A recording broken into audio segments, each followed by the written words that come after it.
Dès l'instant où il m'a regardé de l'autre côté de cette table en chêne poli, je l'ai senti point et la froide certitude que quelque chose n'allait pas, son regard n'était plus le même qu'avant. Il s'est adouci quand je suis entré dans la pièce point à présent, il m'observait comme si l'on analysait un objet, mesurant chaque geste, chaque mot.et. Pour la première fois en 20 ans, j'ai réalisé.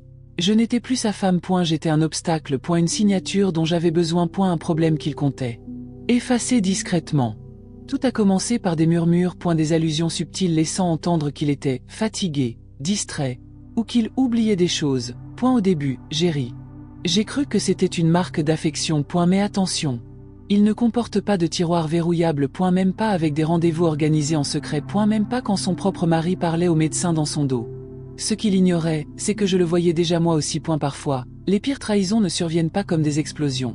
Elles s'insinuent silencieusement, goutte à goutte, jusqu'au jour où l'on se réveille et réalise que notre réalité a été réécrite, mot à mot, par quelqu'un en qui l'on avait confiance.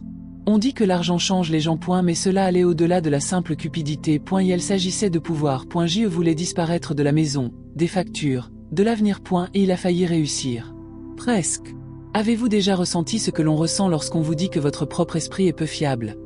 Avez-vous déjà vu des gens vous regarder avec pitié, comme si chaque mot que vous prononcez était un morceau de verre sur le point de se briser? Je l'ai senti point pendant un certain temps, même moi, j'ai commencé à douter de moi. La maison devint plus calme point, l'air est plus lourd point, toutes mes questions ont reçu une réponse condescendante. Ne t'inquiète pas, chérie. Tu te fais encore des idées. C'est terrifiant de voir comment la confiance peut être volée lorsque le voleur est quelqu'un qui prétend vous aimer. Mais quelque chose en moi refusait de mourir point, et il existe une sorte d'instinct qui ne s'acquiert qu'avec l'âge. Une sagesse forgée au fil des années à force d'être sous-estimée point, alors j'ai commencé à tout noter point, chaque rendez-vous, chaque phrase, chaque appel qu'il a passé en me croyant endormi.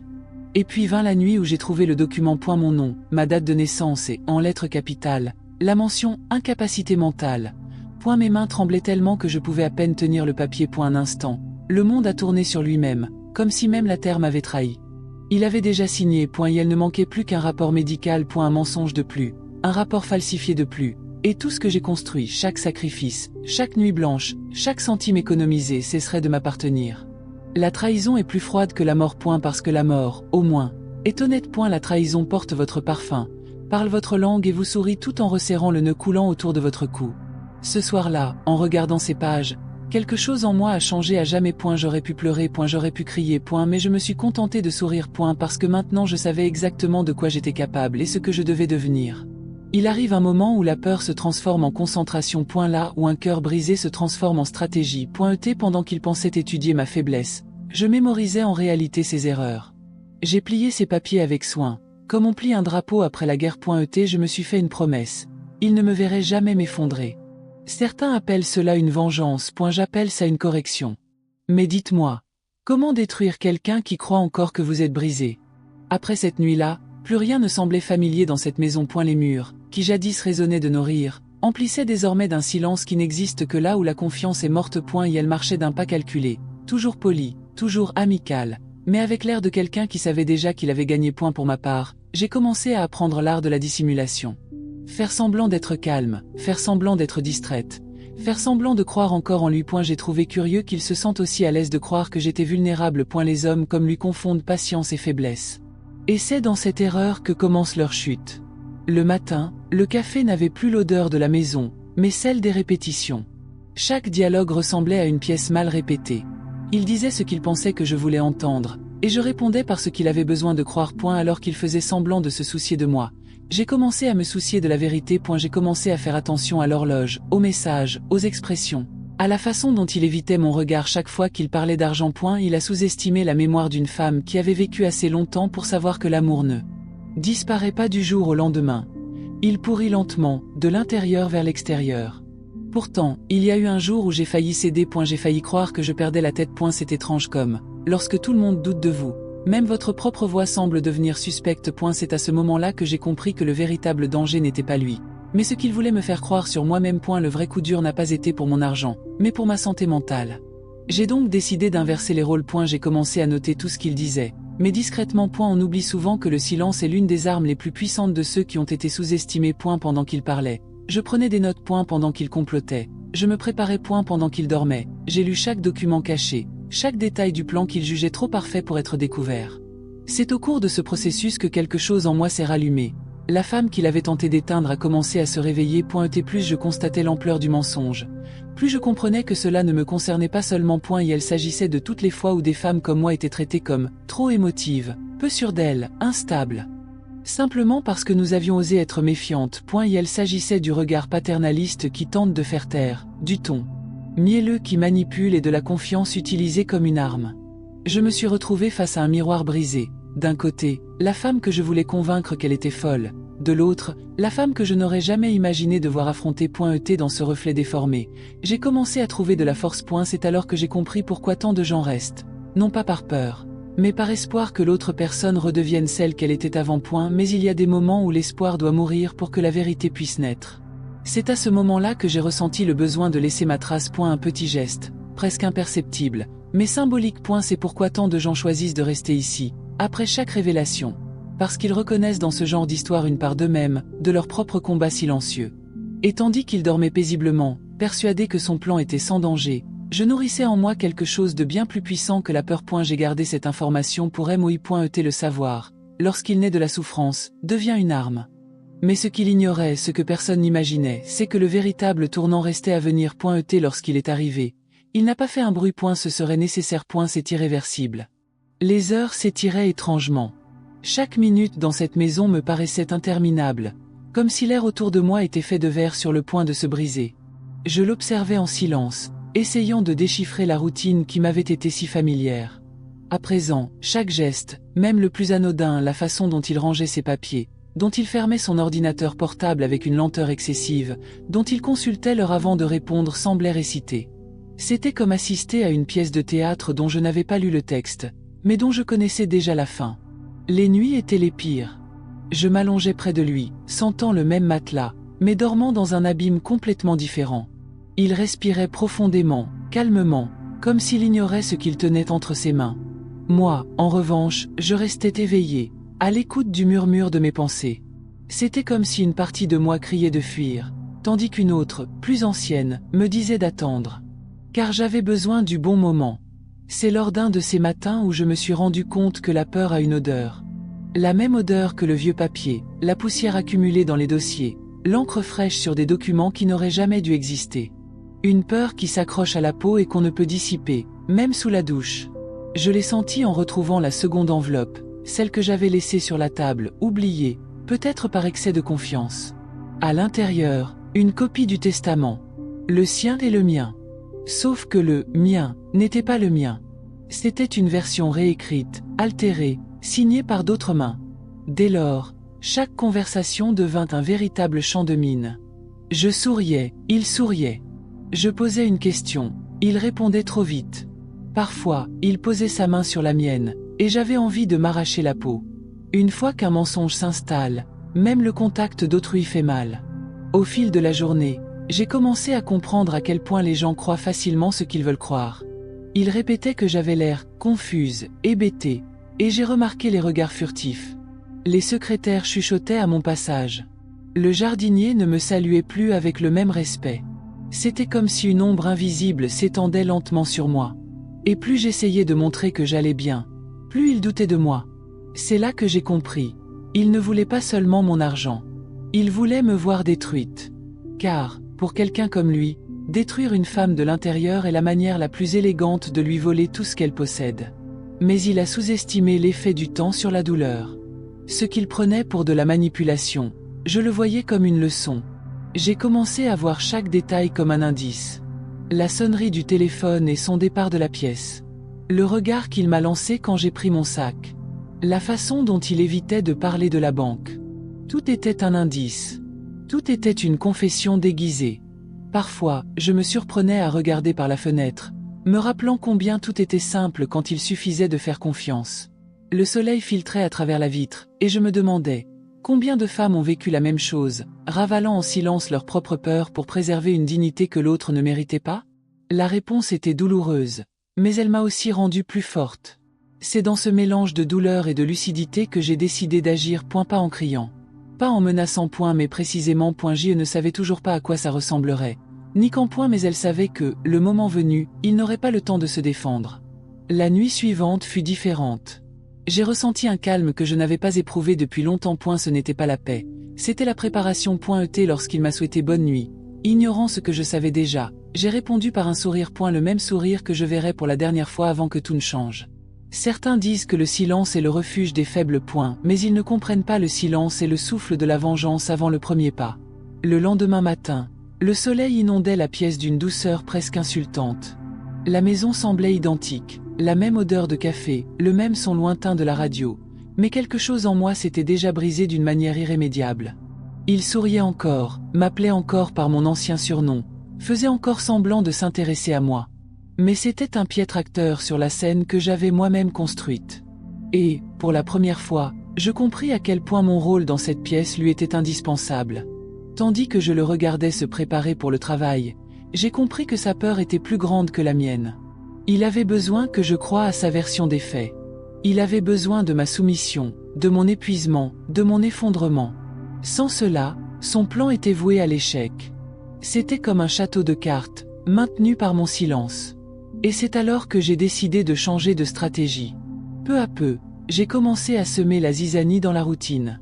Des questions innocentes à des moments inopportuns. De petits oublis délibérés. Un regard plus dur quand j'attendais sa soumission. Et chacune de ces réactions était un miroir qui me renvoyait la vérité. Elle s'irritait, transpirait, tremblait. Non par culpabilité, mais par peur de perdre le contrôle. À ce moment-là, j'ai pris une profonde inspiration et je l'ai fixée du regard, sans dire un mot. Le pouvoir d'un silence bien choisi est incroyable. Le silence peut démasquer un menteur plus vite que n'importe quel cri. C'est alors que j'ai compris à quel point le rapport de force change lorsque l'on cesse de réagir et que l'on commence à observer. Avant, je croyais que l'amour reposait sur le don. Aujourd'hui, je sais que le véritable amour exige aussi la présence. Être pleinement présent, lucide, entier. C'est ce qu'il n'avait pas prévu. Que moi, la femme qu'il avait tenté de faire déclarer incompétente, je serais celle qui le démasquerait avec plus de justesse que n'importe quel avocat. Le soir, je m'asseyais sur le perron, écoutant le bruit lointain des voitures, et je repensais à toutes ces fois où, au nom de la paix, j'avais accepté moins que ce que je méritais. Combien de fois avais-je confondu silence et pardon? C'est peut-être pour cela que tant de personnes, en entendant des histoires comme la mienne, ressentent le besoin de soutenir cette cause, laissant une trace silencieuse, celle que le message a touchée. Car, au fond, nous avons tous été sous-estimés à un moment ou un autre. Et même s'il pensait me tenir à sa merci, je reconstruisais déjà mon territoire. J'ai examiné des contrats, consulté des personnes de confiance et appris des notions de droit que je n'aurais jamais imaginées. Chacun de ces mots était désormais une épreuve. Chaque geste, une étape de plus sur mon chemin. Mais le plus surprenant fut de constater que plus je devenais forte, moins je ressentais de colère. La haine laissa place à autre chose, une clarté presque sereine. Je ne désirais plus seulement la justice. Je voulais tourner la page. Je voulais pouvoir y réfléchir et savoir que tout était terminé, que le rôle que j'avais joué ne me servait plus. Et c'est curieux comme, lorsqu'on en arrive là, le destin semble conspirer en notre faveur. Un coup de fil, un lapsus, une conversation surprise. Et soudain, le fil de la vérité se défait de lui-même. Il ne le savait pas encore, mais son masque avait déjà commencé à se fissurer. Il me fallait juste attendre le bon moment pour que tout le monde le voie. La vengeance, lorsqu'elle naît de l'injustice, a son propre rythme. Elle mûrit en silence, grandit dans la douleur et s'épanouit précisément lorsque le coupable se croit à l'abri. Et lorsque ce moment arrivera, et il arrivera, il n'y aura plus de déguisement, d'excuses ni de version possible. Seul le poids de ce qu'il avait lui-même semé revenait comme une ombre qu'il avait juré de ne jamais affronter. Au fil des jours, quelque chose en moi commença à changer silencieusement, presque imperceptiblement. La peur qui m'avait paralysé se mua en observation. Et de cette observation naquit une sorte de force sereine. Une force qui se passe de mots, qui se ressent. J'errais dans la maison d'un pas léger mais assuré. Chaque objet, chaque tiroir, chaque recoin semblait me murmurer des secrets que je n'étais pas prête à entendre. Je me souviens du jour où j'ai trouvé le magnétophone. Petit, discret, caché derrière un cadre. Elle l'avait sans doute laissé là pour me tester, ou pour fabriquer de fausses preuves de ma supposée instabilité. Mais, ironiquement, c'est là que j'ai trouvé la première clé. La première pièce maîtresse qui pouvait tout changer. Entendre ma propre voix sur cet appareil fut un choc. Oui, je me parlais à moi-même, mais pas comme une folle. C'était libérateur. C'était l'épuisement. C'était la solitude. Et pourtant, il comptait s'en servir comme d'une arme. Il y avait quelque chose de cruel à réaliser que celui qui avait jadis prétendu m'aimer avait consacré autant de temps à comploter ma perte. Mais il y avait aussi quelque chose de libérateur. Car, à cet instant précis, j'ai compris qu'elle ne me connaissait pas vraiment. Elle ne m'avait jamais connu. Elle confondait douceur et faiblesse, calme et soumission, amour et naïveté. Et maintenant, j'allais être victime de sa propre illusion. J'ai commencé à constituer secrètement mon dossier. Chaque faux document, chaque message suspect, chaque enregistrement. J'ai tout rangé dans un dossier noir, comme on prépare une arme invisible. La nuit, pendant son sommeil, je passais en revue chaque détail à la lueur de la lampe de chevet, le cœur battant au rythme précis de ma vengeance contenue. Il y a eu des moments où je me suis demandé si cela en valait la peine. Si je voulais vraiment tout révéler, ou s'il suffisait de savoir. Mais il m'a suffi de me souvenir de son regard, ce regard mêlant pitié et maîtrise, pour comprendre que le silence n'était plus une option. Le plus étrange, c'est que, tandis que je devenais plus fort, il commençait à se perdre. Son excès de confiance le rendait négligent. Il arrivait en retard, oubliait ce qu'il avait dit, s'en mêlait les pinceaux avec ses propres mensonges. Son masque n'est pas tombé d'un coup, il s'est effrité petit à petit, comme la peinture qui coule sur un vieux portrait. Pendant le dîner, je l'ai surprise à me regarder d'un air soupçonneux. « Tu te comportes bizarrement », a-t-elle dit en essayant de sourire. J'ai simplement répondu que je dormais mieux. Et c'était vrai. Pour la première fois depuis des mois, j'ai dormi l'esprit tranquille. Car désormais, le poids du mensonge ne pesait plus sur mes épaules. Pendant qu'il était absorbé par son propre jeu, je préparais le terrain. Je savais que, le moment venu, il serait inutile de crier, de pleurer ou d'accuser. Il suffirait de le prouver. Et ce qui serait révélé ne laisserait place à aucun doute. Parfois, je le regardais et éprouvais un étrange mélange de pitié et de mépris. Pitié de voir quelqu'un d'aussi obsédé par le contrôle, incapable de réaliser qu'il était déjà en train de perdre. Mépris de savoir que cet homme qui avait tenté de me déclarer incapable était, en réalité, le plus faible des deux. Dehors, rien n'avait changé, les voisins, le jardin, le bruissement des feuilles. Mais à l'intérieur, l'équilibre avait basculé. J'avais les preuves. Il avait la peur. Et entre nous, la tension était palpable, comme si les murs eux-mêmes attendaient le dénouement. Un soir, j'ai aperçu son reflet dans la vitre tandis qu'il m'observait de loin. Il y avait quelque chose de différent dans son regard. Ce n'était plus l'assurance arrogante d'avant. C'était une lueur de doute, de lucidité. Comme si, l'espace d'un instant, il avait pressenti le danger d'être observé par quelqu'un qu'il jurait contrôler. C'est à ce moment-là que j'ai compris que le cours du jeu n'était pas seulement en train de changer. Il avait déjà basculé. Ce qui allait suivre, je n'aurais jamais pu le prévoir. À ce moment-là, tout en moi était silencieux, mais ce n'était pas le silence de la peur. C'était le silence d'un observateur, de quelqu'un qui comprend que le temps est le meilleur allié de la vérité. Je traversais la maison comme sur un fil, consciente que le moindre faux pas pouvait tout anéantir. Et, en même temps, j'éprouvais une étrange paix, sachant que le jeu allait bientôt se dévoiler. Parfois, je le voyais assis à table, la tête penchée sur ses papiers, et je me demandais quand l'amour avait fait place à la dispute. Comment celui qui me regardait autrefois avec tendresse pouvait-il désormais me considérer comme un obstacle à éliminer? La trahison ne réside pas seulement dans l'acte lui-même, mais aussi dans le regard fuyant, l'expression glaciale, les paroles calculées. C'est une sorte de mort lente, et c'est peut-être pour cela que la douleur est si vive. Un après-midi, j'ai ouvert le coffre-fort dont il pensait ne pas savoir comment l'ouvrir. À l'intérieur, il y avait bien plus que de l'argent. Des fragments de ce qu'il appelait « sécurité », des documents cachés, des signatures falsifiées, des reçus de virement. C'était comme ouvrir le cœur d'un monstre et n'y trouver ni malice, ni désespoir. Il avait besoin de mon argent, certes, mais surtout, il avait besoin de se prouver qu'il avait encore du pouvoir. J'ai fermé le coffre sans rien prendre. Le vrai pouvoir réside dans la conscience de pouvoir anéantir quelqu'un et dans le choix d'attendre le moment précis pour le faire. La nuit, la lune filtrait à travers la fenêtre et traçait une ligne sur le sol de la chambre, séparant deux mondes, le sien et le mien. D'un côté, l'illusion que je m'efforçais encore de préserver. De l'autre, la vérité qui grandissait en silence. Et au milieu, moi, marchant entre lumière et ombre, apprenant à maîtriser ma respiration pour ne rien laisser paraître de ce qui allait arriver. C'est durant cette période que j'ai compris combien la solitude pouvait être féconde. Elle n'est pas vide, mais plutôt un espace de préparation. Chaque jour passé en silence, le projet se précisait en moi. Je n'avais plus besoin de preuves, elles étaient partout. Ce dont j'avais besoin, c'était de précision. Lui, en revanche, commença à montrer des signes d'instabilité. Il confondait les dates, répétait les mêmes phrases et se méfiait de tout le monde. L'homme qui m'avait accusé de perdre la raison était désormais prisonnier de ses propres paroles. C'était comme voir un miroir se retourner lentement. Il parlait, et chaque syllabe trahissait le poids de ses mensonges. Une nuit, je me suis réveillé au bruit de la pluie qui tambourinait sur le toit. Je suis descendu et je l'ai trouvé dans le salon, une bouteille de whisky à la main, le regard perdu dans ses pensées. La lampe projetait une lumière jaunâtre sur son visage, et pendant un instant, j'ai vu ce qu'il était vraiment. Un homme épuisé, rongé par son propre poison. Il m'a regardé, a tenté un sourire et m'a dit qu'il s'inquiétait pour moi. J'ai simplement répondu que je comprenais parfaitement. Et c'était vrai. Car le masque qu'il portait était trop lourd, et maintenant il commençait à suffoquer dedans.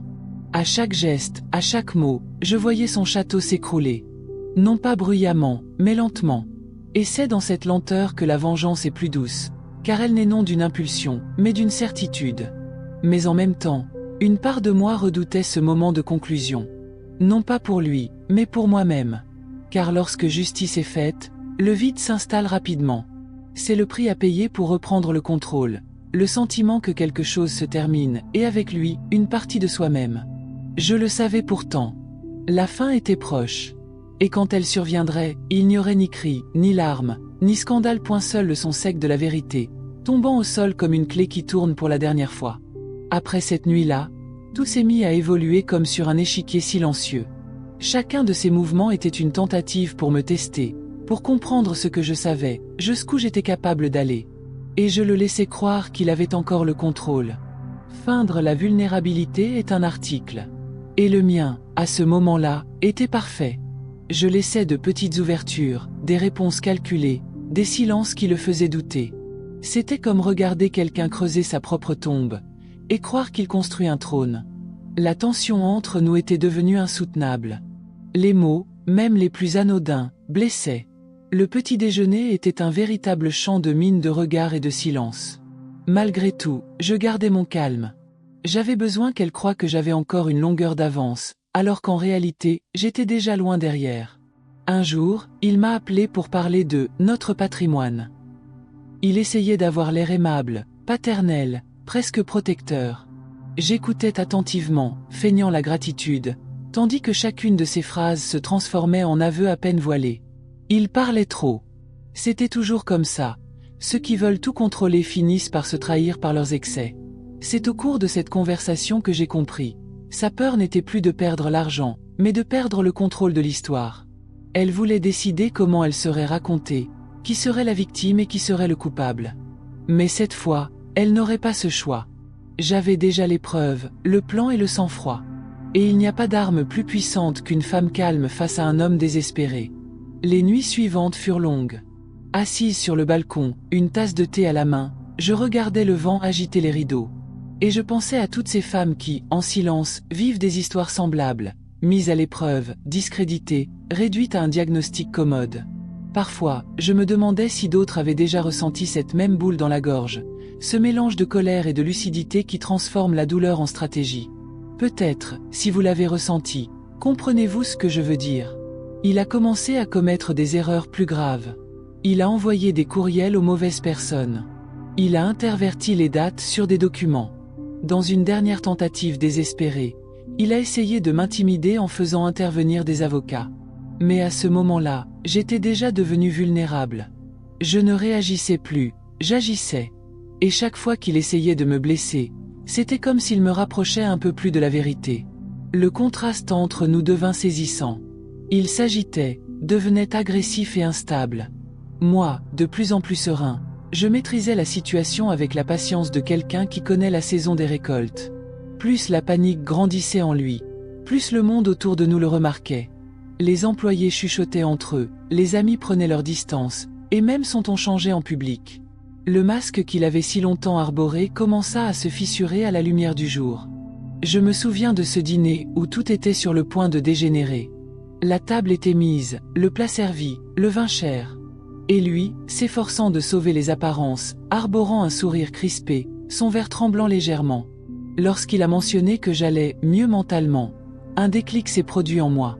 Je l'ai fixé, sans ciller, et j'ai simplement dit « Peut-être que je n'ai jamais été malade. Peut-être que le problème, c'était toi. » Le silence qui a suivi était assourdissant. Après ça, quelque chose a indéniablement changé. Il a commencé à me craindre. Il ne l'a pas dit, mais je l'ai vu dans ses yeux. C'était le même regard qu'un chasseur a quand il comprend que sa proie l'a repéré. Et il n'y a rien de plus puissant que cet instant. À chaque action correspond une réaction. À chaque mensonge, une réplique. Et le temps, ce juge invisible, commença à jouer en ma faveur. Et bien qu'il n'eût pas encore révélé tout ce qu'il savait, le destin préparait déjà le terrain. Un terrain d'où il ne sortirait jamais indemne. Si vous aviez été là avec moi, vous auriez peut-être ressenti le même frisson que moi cette nuit-là. La certitude qu'un événement important allait se produire. Au final, personne aussi intelligent soit-il ne peut échapper à la vérité éternellement. La maison semblait respirer différemment, plus lentement à son passage, plus tendue à son entrée. Je percevais ces infimes changements d'atmosphère comme des points sur une carte, la chaise qu'il traînait avec moins de précaution, le mouchoir qu'il laissait sur l'accoudoir du canapé, l'écho de ses paroles restait sans réponse. Tout devenait matière à mon plan. Chacun de ces gestes négligents était une opportunité, chaque tentative de contrôle, un élément que je pouvais exploiter à mon avantage. J'agissais avec méthode. Parfois, je versais le café juste au moment où je savais qu'il consulterait les comptes. D'autres fois, je laissais traîner un document sur le bureau, comme si je l'avais oublié, alors qu'en réalité, je voulais qu'il remarque mon attention. C'était une chorégraphie silencieuse. Je ne cherchais pas la confrontation, mais des preuves. Et la précision devint ma plus fidèle alliée. Un jour, le téléphone sonna. Un nouveau message. Elle sourit, soulagée, les yeux brillants, persuadée d'avoir gagné du temps. Je vis son sourire s'effacer à mesure qu'elle lisait. Son expression changea. Une urgence s'y lisait, une urgence qui trahissait sa culpabilité. Elle commença à faire des erreurs bêtes, recopier les mauvais noms, oublier les pièces jointes. La panique a cet effet sur ceux qui tentent de mentir trop longtemps. Elle transforme la réflexion en précipitation, et la précipitation en erreur. Entre-temps, je puisais ma force dans les petites victoires. Un courriel transféré par erreur à un proche, un virement non confirmé, une signature qui ne correspondait pas à leur écriture. J'ai reconstitué le puzzle avec la patience de quelqu'un qui coud une robe importante. Point par point, sans précipitation, jusqu'à ce que le vêtement soit terminé. Et en contemplant le résultat, j'ai éprouvé un étrange mélange. Du soulagement, certes, mais aussi de la tristesse pour la part de moi qui avait dû apprendre à observer d'aussi près. Dehors, tout semblait normal. Le jardin, les lampadaires, les voisins qui me saluaient d'un geste machinal. Mais au travail, l'atmosphère changea. Mes collègues, qui souriaient auparavant, commencèrent à me regarder avec une méfiance nouvelle, comme si quelque chose planait, les brûlant au vif. Les rumeurs vont bon train. La vérité, lorsqu'elle commence à se répandre, entraîne beaucoup de gens au même point. Je compris que mon histoire n'était plus seulement la mienne. Elle était le miroir d'autres femmes qui se reconnaissaient dans mon silence. Un incident a renforcé ma conviction. Il est allé se plaindre à un avocat de ses insécurités, cherchant à me faire passer pour une femme instable. L'avocat m'a posé des questions qui auraient dû m'effrayer. J'ai répondu calmement. Mes réponses étaient brèves, posées, et chaque mot que je prononçais sonnait plus cohérent que sa version des faits. J'ai vu l'avocat prendre des notes, hésiter, et pour la première fois, j'ai senti que la situation tournait à mon avantage. Parler clairement des masques, un mensonge savamment préparé. Entre-temps, je percevais sa lassitude à la façon dont il soutenait mon regard tandis que je m'approchais. C'était le regard de quelqu'un qui craignait d'être mis à nu, non celui de quelqu'un qui maîtrisait la situation. Il commença à éviter de rencontrer certaines connaissances, inventant des rencontres imaginaires et prétextant la fatigue pour chaque faux pas. L'arrogance laissa place à une anxiété qui s'infiltrait par les fissures comme l'eau. Et cette anxiété joua en ma faveur. Elle laissa des traces. Il est curieux de constater comment l'effort peut engendrer des récompenses inattendues. Ce que j'ai semé en silence m'a apporté de petites certitudes. Le sentiment d'avoir tissé des liens, de ne plus dépendre uniquement de ma mémoire, mais de disposer de preuves qui parlaient pour moi. À chaque nouveau document, à chaque enregistrement examiné, je me sentais moins vulnérable et plus méthodique. Preuve après preuve, le résultat était toujours le même, la vérité irréfutable, qui érodait le récit qu'il tentait d'imposer. Je sais que tout cela ressemble à de la tactique, et d'une certaine manière, ça l'est. Mais c'est aussi une leçon. J'ai appris que la résistance n'a pas besoin d'être bruyante. Elle peut être méticuleuse, patiente et stratégique. J'ai appris que lorsque les faits sont présentés, les mensonges perdent leur pouvoir de persuasion. Et j'ai appris, plus douloureusement, que la confiance peut se regagner petit à petit, mais que la blessure met longtemps à cicatriser. Je pense maintenant à ceux qui suivent cette histoire. S'ils ont vécu une situation similaire, peut-être reconnaîtront-ils cette angoisse de devoir agir dans l'ombre. S'ils ont un conseil à me donner, c'est de s'arrêter un instant sur la fine ligne entre le passé et l'avenir. Car je n'ai pas encore terminé. Le décor est presque planté. Et lorsque le rideau se lèvera, la réaction sera mesurée, précise, comme la vérité l'exige. Le temps s'écoulait différemment. Chaque jour était comme une corde tendue à l'extrême, et je le parcourais avec l'équilibre précaire de quelqu'un qui ne pouvait se permettre la moindre erreur. La tension provenait non seulement de la peur d'être découvert, mais aussi de la certitude que tout était en train de changer, même dans le silence. C'était comme observer un orage se former au loin. On sent l'atmosphère se transformer avant même le premier coup de tonnerre. Je ne dormais plus bien. Les cernes sous mes yeux trahissaient l'épuisement que je tentais de dissimuler. Je me suis isolé, travaillant tard au bureau, et le claquement des portes dans toute la maison est devenu une habitude. Je ne l'avais pas provoqué. C'était inutile. Le poids même du mensonge s'en chargeait. Durant ces longues nuits, j'ai médité sur le chemin qui m'avait mené là. Je n'aurais jamais imaginé que la justice puisse progresser si lentement et si silencieusement. J'ai toujours cru que le bien triomphait bruyamment, sous les applaudissements, mais j'ai découvert que parfois la victoire se dissimule sous le masque de la patience. Il faut voir l'ennemi se dissoudre de l'intérieur, et cela prend du temps. Un temps que seuls ceux qu'on a sous-estimés peuvent se permettre d'attendre. Un après-midi, j'ai trouvé une enveloppe sur la table. C'était un document que j'avais oublié de ranger, une copie d'une procuration. Mon nom y figurait, falsifié. Ce fut un coup de poignard. Ce n'était plus une simple tentative de manipulation. C'était un crime. Et pourtant, je n'éprouvais pas de haine. J'éprouvais une confirmation. La certitude que leur plan n'avait jamais été motivé par l'amour, mais par le contrôle. J'ai soigneusement rangé le papier, comme on tient un trésor sacré. J'ai compris que le destin ne révèle pas les vérités d'un seul coup. Il les distille au compte-gouttes, vérifiant si nous sommes prêts à les recevoir. Et je l'étais. Pour la première fois, je n'étais plus pressé. La précipitation naît de la peur, et la peur ne m'habitait plus. Pendant ce temps, il s'efforçait de redorer son image auprès des autres. Il disait que j'étais distraite, que j'avais besoin de soutien, que j'étais fragile. Et le monde, comme toujours, a cru d'abord la voix qui criait le plus fort. Mais cela n'a pas duré. Car lorsque la vérité finit par éclater, elle fait voler en éclats tous les mensonges qui la dissimulent. Et j'ai vu ces fissures apparaître, subtiles, mais bien visibles. Une vieille amie m'a appelé après des mois sans nouvelles. Elle m'a dit avoir entendu d'étranges rumeurs, que quelque chose clochait. Elle m'a demandé si j'allais bien. Un instant, j'ai songé à tout nier, à garder le secret. Mais ma voix était différente, ferme, presque sereine. Je vais mieux que jamais. J'observe, c'est tout. À l'autre bout du fil, un silence respectueux. Elle avait compris. Les jours suivants furent marqués par quelques petits revers. Un de ses employés démissionna sans explication. Un investisseur annula une réunion importante. Des problèmes commencèrent à apparaître, et je compris que je n'étais pas le seul à le constater. L'univers lui-même était en train de changer, de réajuster ce qui s'était déformé. Et au milieu de tout cela, j'ai commencé à me voir sous un jour nouveau. Plus comme la victime, ni comme la femme trahie par l'avidité. J'assistais désormais à ma propre renaissance. Chaque épreuve cachée, chaque mot non dit, chaque regard froid auquel je n'ai pas répondu, tout cela participait à une transformation silencieuse. Je ne voulais pas seulement prouver que j'avais raison. Je voulais montrer, sans prononcer un mot, que rien ne peut détruire ceux qui apprennent à voir dans l'obscurité. Oui, l'incertitude persistait. Je ne savais ni comment ni quand tout révéler. Mais le résultat importait peu. Ce qui comptait, c'était le chemin parcouru.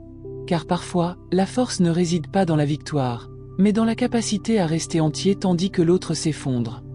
Et lorsque je l'ai contemplé ce matin-là, alors que le soleil semblait hésiter entre le lever et le coucher, j'ai compris que c'était ce qui se passait. La fin approchait, mais il n'était pas encore temps de la révéler. L'histoire atteignit son point culminant de tension, et le silence était désormais mon arme la plus redoutable. La vérité commença à couler comme une rivière souterraine, invisible en surface, mais se renforçant sous la surface. Je sentis le sol trembler sous mes pieds, comme si quelque chose était sur le point d'émerger. L'équilibre entre nous se brisa silencieusement, et chacun de ses gestes me parut désormais un déguisement maladroit. Elle tentait encore de sourire, mais son regard trahissait déjà une peur que seuls ceux qui sont au bord du précipice connaissent. Il y avait des matins où je le voyais en face de moi, sa tasse tremblant entre ses mains, et je réalisais à quel point le contrôle que je croyais avoir m'échappait peu à peu. C'était presque poétique d'assister à ce basculement du pouvoir, sans cri, sans confrontation. Juste le temps, la vérité et le calme qui agissaient de concert. J'ai appris à respecter ce processus, à accepter que la justice se déploie parfois lentement, comme la lumière qui filtre à travers les fissures avant d'inonder la pièce. Mais au fond de moi, une part hésitait encore. Car il ne s'agissait pas seulement de gagner. Il s'agissait de ce qu'il resterait de moi une fois que tout serait fini. La colère ne m'animait plus. La peur encore moins. Il ne restait qu'une sorte de lucidité froide, la certitude que même lorsqu'on tente de vous effacer, vous pouvez vous servir de votre propre gomme pour écrire une nouvelle histoire. Un après-midi pluvieux, il fit irruption dans la pièce, des papiers à la main, s'efforçant de paraître maître de la situation. Il parlait à voix haute, en bégayant, comme quelqu'un qui avait besoin de se convaincre de son propre mensonge. Il affirmait que tout était réglé, que personne ne me croirait. Je le regardais, impuissante. Les gouttes de pluie frappaient la vitre, traçant des sillons sinueux, et dans ce bruit répétitif, je compris une chose simple, il ne me voyait plus. Le personnage qu'il s'était créé, fragile, facilement manipulable, avait disparu sous ses yeux, et le vide qui subsistait était son propre reflet. Dans les semaines qui suivirent, ses réactions devinrent prévisibles. Il haussait le ton lorsqu'il se sentait acculé, puis s'excusait en pleurant, les larmes coulant non pas de remords, mais de désespoir. Je commençais à comprendre que l'effondrement moral n'est pas un événement isolé, mais une série de fissures qui s'élargissent jusqu'à ce que le poids même du mensonge fasse tout s'écrouler. Et tandis que cela se produisait, mon esprit s'est ouvert à des horizons qui me semblaient auparavant inaccessibles. Je me suis souvenu de qui j'étais avant tout cela, la femme qui croyait, qui aimait, qui faisait trop confiance. Et, simultanément, j'ai senti naître une nouvelle version de moi-même. Une femme qui ne craint plus l'obscurité car elle a appris à la percer à jour. C'était comme si j'avais traversé un miroir et que, de l'autre côté, je m'étais découverte pour la première fois. Des contrastes m'ont accompagnée à chaque instant. Parfois, je me sentais libre, comme si la victoire était déjà acquise. D'autres fois, le poids de l'attente était si lourd que j'étais sur le point de craquer. C'est un étrange paradoxe, savoir que la victoire est proche et pourtant devoir endurer le silence qui précède le coup de grâce. Mais c'est peut-être ainsi que se forge la force, entre l'impulsion et la maîtrise de soi. Un soir, le téléphone sonna. À l'autre bout du fil, une voix formelle et professionnelle. C'était la confirmation que les documents avaient été reçus, analysés et compris. J'ignorais ce qui allait se passer ensuite. Mais cet instant suffit à sentir un changement d'atmosphère. Je pris une profonde inspiration, fermai les yeux et pour la première fois depuis des mois, dormis sans craindre de me réveiller. Pourtant, la tension ne disparut pas. Elle se transforma simplement. Elle devint une anticipation, la sensation d'être au seuil d'un moment décisif. Et, tandis que je contemplais le lever du soleil suivant, je compris combien la lumière et l'ombre étaient intimement liées en moi. La clarté n'était pas totale. Le passé projetait encore des ombres, mais elle ne m'effrayait plus. Elle faisait partie intégrante de ce qui avait fait de moi ce que j'étais. Je ne savais toujours pas comment tout cela allait se terminer. Si ce serait public, brutal, ou simplement inévitable. Mais intérieurement, quelque chose s'apaisait déjà. La sérénité est la plus haute expression de la justice, et j'apprenais à l'habiter. L'histoire n'était pas encore terminée, mais pour la première fois, j'étais sûr que la fin, lorsqu'elle viendrait, serait la mienne. Le jour fatidique arriva sans prévenir. Aucun bruit étrange, aucune anomalie dans l'atmosphère. Juste un matin ordinaire, de ceux qui dissimulent des révolutions silencieuses. Je me suis réveillé avant l'aube, comme si mon corps pressentait un événement imminent. Le miroir reflétait une femme sereine, ni vengeresse, ni blessée, simplement consciente. Et c'était cette conscience qui terrifierait le plus ceux qui tenteraient de me détruire. Quand j'ai reçu l'appel, ma main n'a pas tremblé. La voix de l'avocat à l'autre bout du fil était calme, presque solennelle.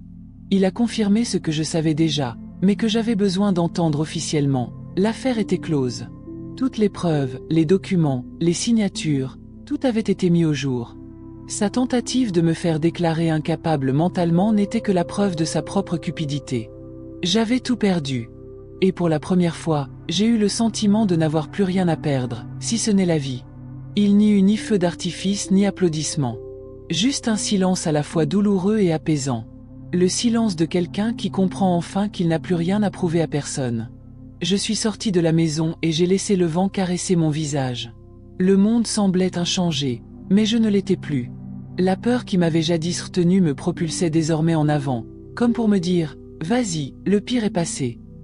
Quand il a appris la décision, il a essayé de me contacter. Il m'a envoyé des messages, m'a appelé, m'a supplié de lui parler. Mais la justice avait déjà tranché, et le temps avait fait le reste. L'homme qui pensait pouvoir m'effacer de la surface de la terre implorait désormais qu'on le voie. C'est curieux comme le pouvoir change de main sans violence. La vérité, nue et tenace, suffit. Je l'ai vu pour la dernière fois au tribunal. Il n'éprouvait ni colère, ni soif de vengeance. Seulement une compassion distante, comme celle de quelqu'un qui observe un naufrage de loin, sachant qu'on a tenté de prévenir de la tempête. Il ne m'a pas regardé dans les yeux. Et c'était peut-être le geste le plus sincère qu'il ait jamais eu envers moi. Peu à peu, le tumulte s'est apaisé. Chacun a repris ses habitudes, les commentaires ont perdu de leur impact et l'affaire a disparu des médias. Mais à l'intérieur, tout a continué comme avant. La liberté a son propre son, subtil et pourtant constant. C'est le son de quelqu'un qui respire sans peur. J'ai commencé à reconstruire ma vie par petits gestes. J'ai rénové la cuisine, planté des fleurs dans le jardin et repris la lecture de livres qui me paraissaient auparavant trop ardus. J'ai redécouvert le plaisir du silence, d'un café chaud, d'un ciel dégagé après la pluie. Je n'avais besoin de personne pour me rendre ce qui m'appartenait. Il me fallait seulement le courage de ne pas me perdre dans cette lutte. Aujourd'hui, je comprends que la plus grande victoire n'a pas été de prouver ma santé mentale, mais de préserver mon essence. Ils ont tenté de me réduire à une simple façade, mais j'ai choisi de m'épanouir dans la vérité. Et c'est ce que je veux transmettre à ceux qui arrivent jusqu'ici. Il y a une force immense à rester ferme quand on s'attend à vous voir vous effondrer. Si ce récit vous a touché, si vous vous êtes reconnu dans ce miroir, c'est peut-être parce que vous savez ce que c'est que d'être discrédité et de ne pas baisser les bras. C'est pourquoi il est essentiel de raconter des histoires comme la mienne, pour nous rappeler que la dignité a encore une voix. Et si cette voix vous a atteint, laissez votre empreinte. Car c'est ainsi que se renouvelle le cycle de la force, lorsqu'une histoire en inspire une autre. Aujourd'hui, je ne nourris aucune rancune. Je garde les souvenirs. Je garde le son de ma respiration quand tout s'est effondré, et la douce lueur du matin où j'ai compris. On a essayé de me faire taire, mais on m'a appris à parler plus franchement. On a essayé de m'effacer, mais on a fini par me révéler. Et ce qu'on a tenté de me voler, ma lucidité, ma paix, mon nom s'est transformé en quelque chose qu'il ne pourra jamais posséder, ma liberté. Et c'est peut-être ce que je voulais surtout dire à ceux qui m'écoutent maintenant, que la fin n'est pas une punition, mais une libération, que recommencer n'est pas une récompense, mais un droit, et qu'en fin de compte, la vie nous rend toujours ce qui nous a été pris, non pas de la même manière, mais dans la même mesure que le courage dont nous avons fait preuve pour aller de l'avant. Alors restez. Ressentez. Et souvenez-vous, ceux qui ont tenté de m'effacer n'ont fait qu'ouvrir la voie à ceux qui viendront après.